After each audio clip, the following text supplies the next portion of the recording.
y hoy empieza mi nuevo programa que se llama Fútbol de Asturias. Ahora vamos con primera. El Real Sporting pierde 5-1 contra el Real Sociedad y va al 19 con 18 puntos. Ahora vamos con segunda B.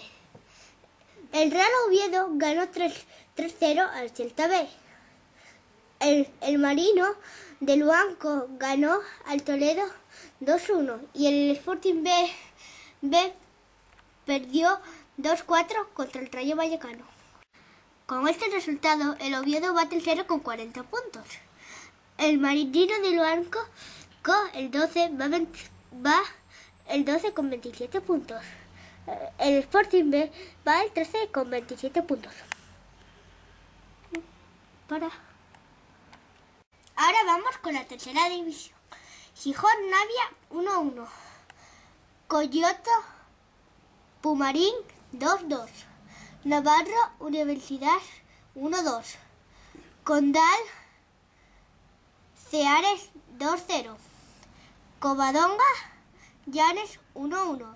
Real Oviedo B Avilés 3-1.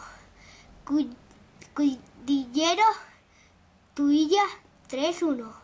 Luarca Lealtad 3-0. Langreo Candas 0-2. Caudal Nalón 4-0. Ahora el Caudal va líder con 57 puntos, seguido con el Avilés, con el Langreo y con el Condal. Y en tercera están para bajar el Real Oviedo B, el Nalón y el Coyoto. Ahora vamos con preferente.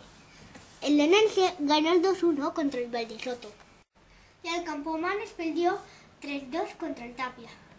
El Lenense va al 12 con 26 puntos. Sí, el Campomanes va al 15 con 23 puntos.